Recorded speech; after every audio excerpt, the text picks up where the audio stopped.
प्रेम। दुनिया में सब कुछ मुमकिन है और कुछ भी मुमकिन नहीं।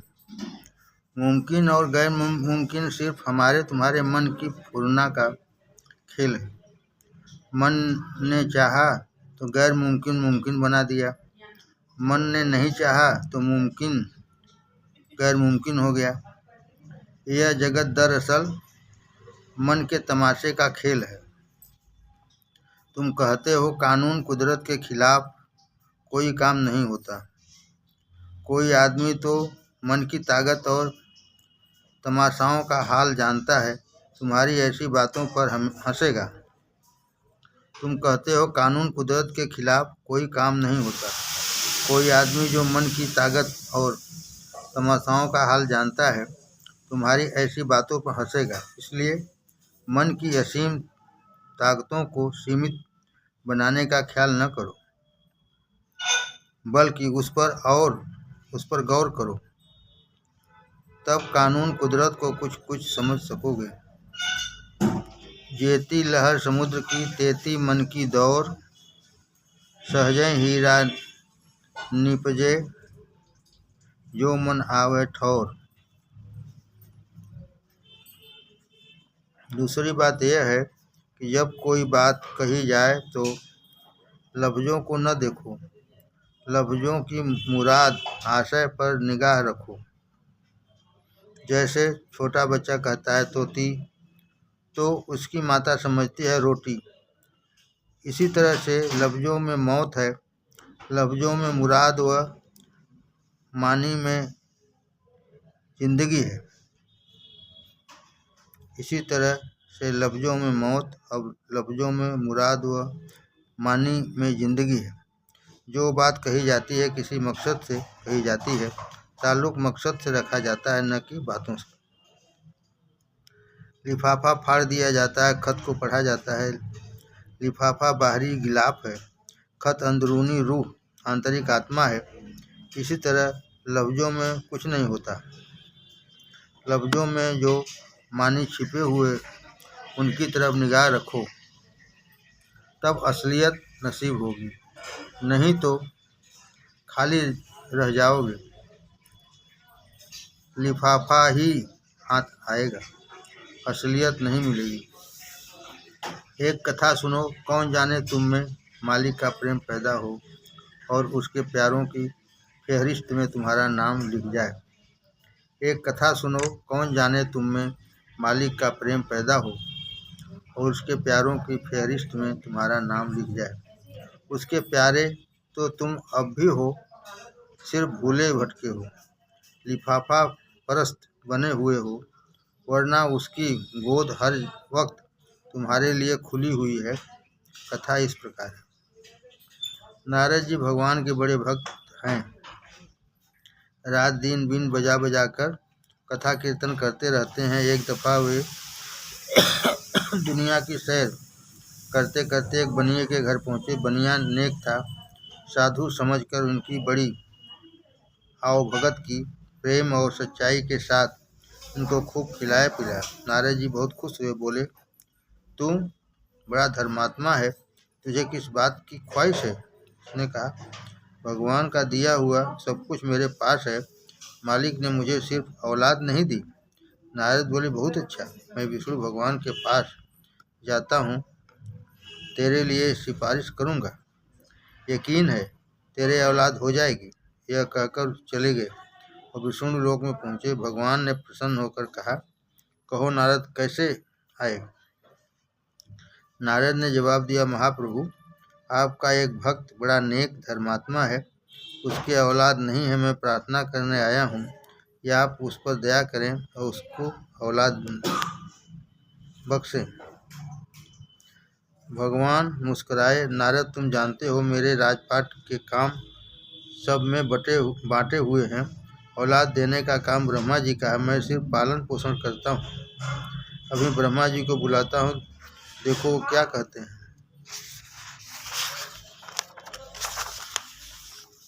हुक्म की देर थी, ब्रह्मा जी बगल में पोथी पत्रा दबाए हुए आ पहुँचे। भगवान ने उनसे कहा, जरा देखना तो तो जी तुमने उस बनिए को कितने पुत्री दिए हैं? ब्रह्मा ने पोथी पत्रा खोला और बोले, कृपा सागर इसको एक औलाद भी नहीं है। तब विष्णु ने नारद से कहा कि कायदा टूट नहीं सकता, सारा काम उसूल के मुताबिक होता है, मजबूर हूँ, क्या करूँ। नारद दिल में उदास हुए और दुनिया में आकर सारा किस्सा बनिए से को सुनाया। वह भी निराश हो गया और कहने लगा, ब्रह्मा के लेख को कौन मिटा सकता है? आप कुछ फिक्र न करें, भगवान ने मुझको सब कुछ दिया है, औलाद नहीं है तो न सही, सब कुछ सबके हिस्से में नहीं आता, मैं फिर भी खुश हूँ, इसका हजार हजार शुक्र है। नारद चले गए। 2 महीने बाद एक मस्त परमहंस फकीर बनिया की तरह से निकला। उसकी आदत साधु सेवा करने की थी। प्रेम के साथ दौड़ा, साधु को घर लाया, पैर धोए, आसन पर बिठाया और मीठी मीठी बातें करने के बाद उसको प्रेम से खाना खिलाया। साधु बहुत खुश हुआ, कहने लगा, मांग मांग, क्या मांगता है? उसने कुछ नहीं कहा। तब फिर साधु बोला, तू चुप क्यों है, मांगता क्यों नहीं? बनिया हाथ बांध कर कहने लगा, महाराज इसी तरह एक दफ़ा नारद जी ने मुझसे पूछा था। जब मैंने उनको अपना हाल सुनाया तो वो बैकुंठ में गए। वहाँ ब्रह्मा जी ने कहा, मेरी किस्मत में औलाद नहीं है, इसलिए अब यह सवाल किसी से नहीं करता। साधु मस्त था, उसकी आंखें लाल हो गई और कहा, नारद सारद तू क्या नारद की बात करता है? जा 1 2 3 4, यह कहकर वो चला गया। मालिक की दया 4 वर्ष में 4 लड़के पैदा हुए, एक से एक खूबसूरत, क्या कहा जाए। साधु कर्म की रेख पर मेघ मारते हैं, औलिया राह अस्त कुदरत अज अला, तोर जस्ता वाज गर्दानद जे राह। अर्थ, जो औलिया खुदा के प्यारे हैं, खुदा ने उनको ताकत दी है कि वे कमान से निकले हुए तीर को वापस लौटा सकते हैं। बनिया खुश था, उसने नारद को झूठा समझ लिया और उनकी तरफ से उसकी श्रद्धा हट गई। 5 साल बाद नारद फिर उस तरफ से निकले। बनिया उनसे मिला, बड़ी आवाज़ भगत की, मगर दिल में चोर था। कपट और छल की भक्ति छुपी नहीं रहती। उसका अक्स नारद के दिल में पड़ा। 4 लड़के खेल रहे थे। नारद ने आँख उठाई, बनिया को सिर से 5 पाँव तक देखा, फिर लड़कों को देखा। ताज्जुब से कहने लगे, ये लड़के किसके हैं? बनिया बोला, आप ही के दास हैं। नारद ने कहा, यह क्या बात है? ब्रह्मा ने तो तेरे ललाट में पुत्र लिखा ही नहीं था। बनिया ने जवाब दिया, सुनिए महाराज, एक दिन एक मस्त साधु मेरे यहाँ आए, मैंने उनकी खूब कुछ सेवा की। वे खुश हुए, कहने लगे, मांग। मैंने कहा, महाराज मुझसे नारद जी ने भी ऐसा ही कहा था, मगर जब मैंने औलाद की ख्वाहिश जाहिर की तो विष्णु भगवान के पास गए और वहाँ से पैगाम लाए कि मेरी किस्मत में औलाद नहीं बदी है। यह सुनकर वह साधु बहुत बिगड़ा, 2-4 सख्त सुस्त गालियाँ आपको भी दी और कहा, ले 1 2 3 4। और महाराज यह 4 लड़के साधु के वचन के प्रभाव से मेरे घर में पैदा हुए। रवि को तेज घटे नहीं, जो धन चढ़े घमंड, साधु वचन पलटे नहीं, पलट जाए ब्रह्मंड। रवि को तेज घटे नहीं, जो धन चढ़े घमंड, साधु वचन पलटे नहीं, पलट जाए ब्रह्मंड। इतना सुनना था कि नारद के तलवे में आग लग गई। वहाँ पर एकदम के लिए ठहरना मुश्किल हो गया। गुस्से में से आग बबूला बने हुए विष्णु लोग को चल दिए और दिल में कहते जाते, आज ऐसा बुरा श्राप दूंगा कि विष्णु की भी याद करेंगे। मुझको जलील बेइज्जत किया, मेरी बात नहीं मानी, जानते हैं कोई उनसे ऊपर नहीं है। जब वहाँ पहुँचे, विष्णु जी ने आगवानी की, बैठने को आसन दिया, मगर यहाँ बैठता कौन है? नारद बोले, तुम समझते हो मैं सब पर हावी हूँ? जो चाहूँगा वही वह करूँगा। कोई पूछने वाला नहीं है, मगर तुम भूल गए मैं नारद हूँ। कुछ और भी कहने को थे। भगवान ने देखा नारद के दिल में गुस्से की आग भड़क रही है। अपनी माया को इशारा किया और बात बदलकर कहने लगे, यदि ऋषि बहुत दिनों से सैर को नहीं निकले, चलो आज तुम्हारे साथ कहीं सैर कर आवें। नारद का गुस्सा ठंडा हो गया। दोनों साथ साथ चल निकले और कई मील चले गए। माया ने एक ख्याली रेगिस्तान पैदा किया। सुनसान मैदान, न इंसान न हैवान, कोसों न कहीं दरख्त न कहीं नदी नालों का पता। सूर्य जोरों से चमक रहा था। माया ने नारद के दिल में भूख व प्यास पैदा कर दी। वे घबरा गए, कहने लगे, महाप्रभु आपने अच्छी सैर कराई, भूख प्यास से जान निकल रही है। विष्णु भगवान बोले, यहाँ खाना पीना कहाँ, यह तो कफेदस्त सफा मैदान है। चलो आगे थोड़ी दूर पर मेरा एक भक्त रहता है, उसका झोपड़ा मिलेगा, शायद वहाँ कुछ खाने को नसीब हो जाए। दोनों गिरते पड़ते कई मील और चले गए। भूख प्यास से नारद का बुरा हाल था। जवान गर्मी से बाहर निकल आती थी। इतने में दूर से झोपड़ा दिखाई पड़ा। जान में जान आई। जब करीब पहुँचे तो वह आदमी झोपड़े से बाहर निकला। इन दोनों को देखकर 12-12 हो गया और बोला, वाह ये मेरी किस्मत, मेरे 3 दिन से खाना नहीं खाया, न 3 दिन से कोई मेहमान आया। आज आपकी कृपा से दाना पानी नसीब होगा। नारद झल्लाए हुए थे, कहने लगे, भाई भूख से जान निकल रही है, झटपट कुछ दे, ज़्यादा बातें न बना। उसने हाथ बांधकर कहा, प्रभु अच्छा आप जरा बैठे, मैं अभी खाना तैयार करके लाता हूँ। नारद और भगवान झोपड़े के बाहर हिस्से में बैठ गए और वह अंदर चला गया। उसके पास सिर्फ 2 लोटे पानी था। जलाने की को लकड़ी भी नहीं थी। उसने अपनी एक पाँव में धोती खूब कसकर बांध ली, उसको घी में तर किया और आग लगाकर चूल्हे में डाल दिया और आप घी से आटे को गूँथने लगा। धोती भी एक ही थी, खुद नंगा था। धोती पाँव से बंधी हुई भाग आग से जल रही थी। नारद बाहर से खाने के लिए शोर मचा रहे थे। यह कह रहा था, महाराज जरा सब्र करो, अभी खाना आता है। मगर इनकी सब्र कहाँ, आखिर न रहा गया। दोनों उठकर अंदर गए। यहाँ जो तमाशा नजर आया, नारद ने अपने उम्र में कभी देखा नहीं था। चूल्हे में पाँव जल रहा है, जिस शरीर पर एक कपड़ा नहीं, नंग धड़ंग, चेहरे पर प्रेम की रोशनी, खुशी के मारे आंखों से आंसू निकल रहे हैं। इन दोनों को देखकर बोला, महाराज आइए, आपने मेरे झोपड़े को पवित्र किया। बैठिए, सिर्फ पूरी और नमक हाजिर है, खाइए और मुझको कृतार्थ कीजिए। इसने बैठे बैठे उनको खाना परोस दिया। दोनों खाने लगे। पानी पिया, तब जाकर आंखें खुली। वह खुशी में इतना मस्त था कि आग की जलन की जरा भी परवाह नहीं की।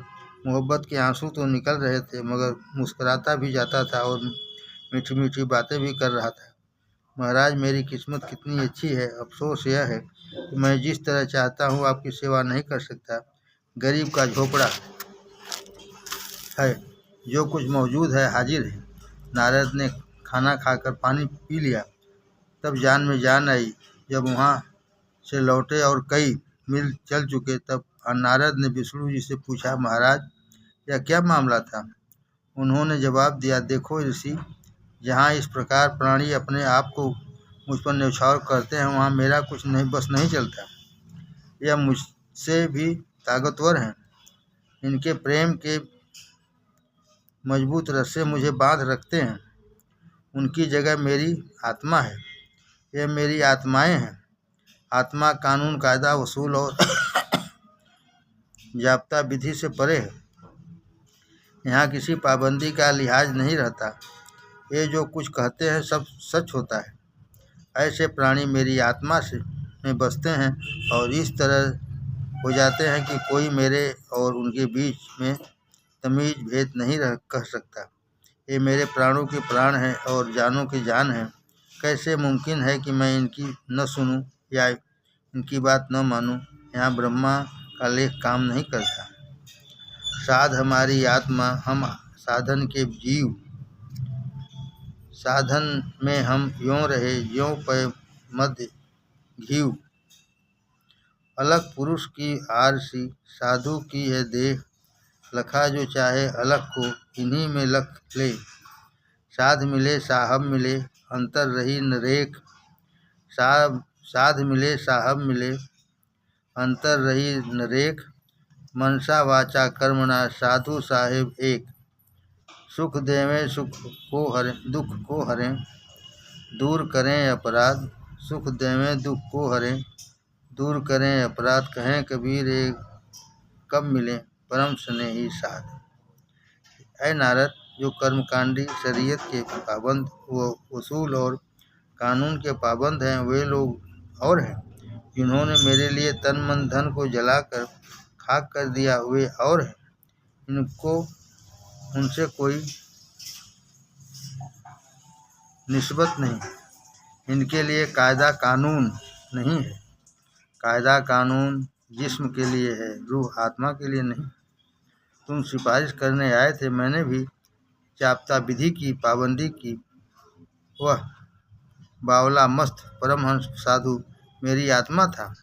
आत्मा में दाखिल होकर वर दे दिया। तुमने मुझको अपने से अलग समझा। दरखास्त की, वह नामंजूर हुई। उसने जरा भी द्वि द्वैत का ख्याल नहीं किया। यहाँ पर मेरा बस नहीं चलता। तुम मुझे श्राप देने आए थे, अब खुद ही फैसला करो। मैं क्या करूं क्या कहूं। ऐ नारद, तुम मुझे बैकुंठ में आकर तलाश करते हो। मेरे रहने की जगह भक्तों का दिल है।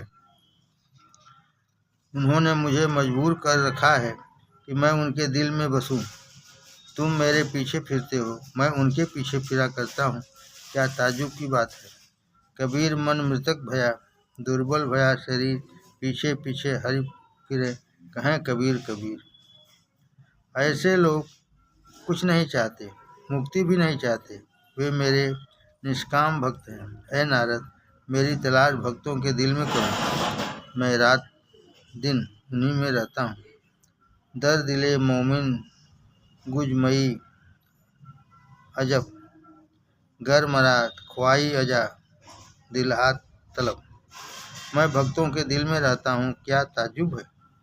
अगर मुझे चाहते हो तो उनके दिलों में तलाश करो। ऐ नारद, मैंने यह सच्ची सच्ची बातें तुमको प्रेम सिखाने की गरज से कही है, और कोई मतलब नहीं था। नारद की आंखें खुल गईं। प्रणाम करके स्तुति गाते हुए चले गए। दिल की किताब।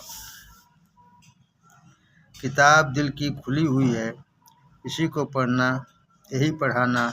नहीं किताब इससे कोई बेहतर जमाना है दोस्त मैंने छाना। किताब दिल की खुली हुई है, इसी का करना मुतालिआ तुम। कहीं न हो जाए रास्ता गुम, इधर उधर भूल कर न जाना। किताब दिल की खुली हुई है, सबक इसी से बरक से लेना। इसी से नुक्तों पर ध्यान देना, इसी के मानी पर दिल लगाना।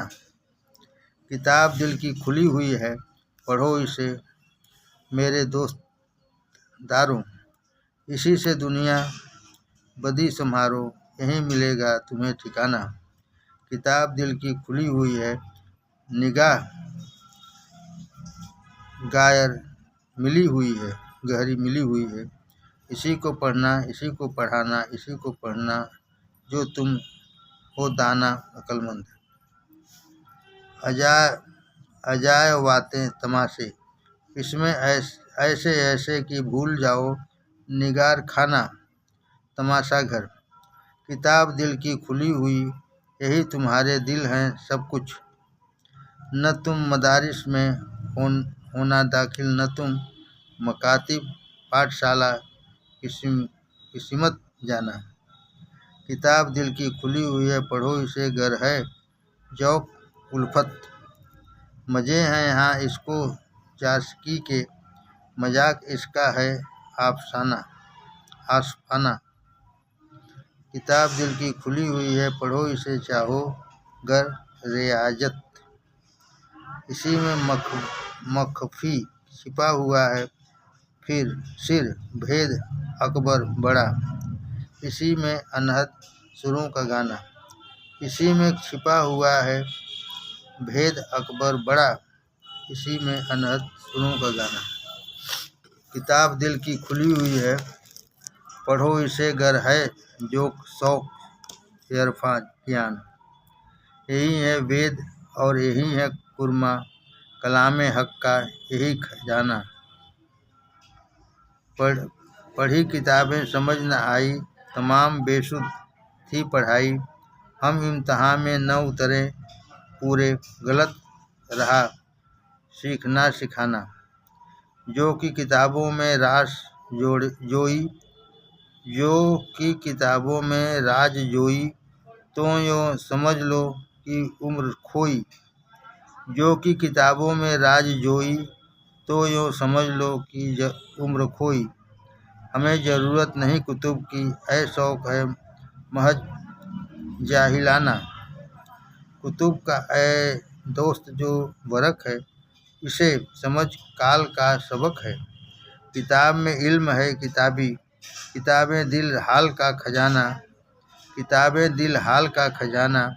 कुतुब में है लफ्ज़ रुखे फीके, और उनमें असबाब गुमरही के। किताबें दिल इल्म का है मखजन खजाना, कलाम है इसमें आलिमाना। कुतुब की मंजिल बहुत कड़ी है, ये राह पुरपेच और बड़ी है। तुम्हें किताबों की क्या पड़ी है, तुम्हारा दिल है किताब खाना। तुम्हें किताबों की क्या पड़ी है, तुम्हारा दिल है किताब खाना। कुतुब में मानी फिरदा छोटे, देखे कुतुब में अल्फाज मुर्दा देखे। किताब जिंदा कुतुब में अल्फाज मुर्दा देखे। किताब जिंदा किताब दिल है, ये दोस्त एकता है और ये गाना अपना। कितना दिल की किताब दिल की अगर न बाकी, तो बात दुनिया में आके क्या की। किताब दिल की अगर न बाकी खोलना, तो बात दुनिया में आके क्या की। न इल्म का भेद तुमने पाया, न अक्ल का राज तुमने जाना। किताबें दिल की खोल कर पढ़ो तुम, मदारिजे इल्म पर चढ़ो तुम। इसी में अकबाल कौल सा मार्फत है, इसी में इसरार अरफाना ज्ञानियों के भेद। इसी में है इल्म के दफीने, इसी में अक्ल के खजीने। इसी में है मार्फत के मोती, इसी में है इरफान का खजाना। इसी में है आलमे सगीरा, इसी में है आलमे कबीरा। रखो तुम अपना यही वतीरा, कि दिल रहे ध्यान का निशाना।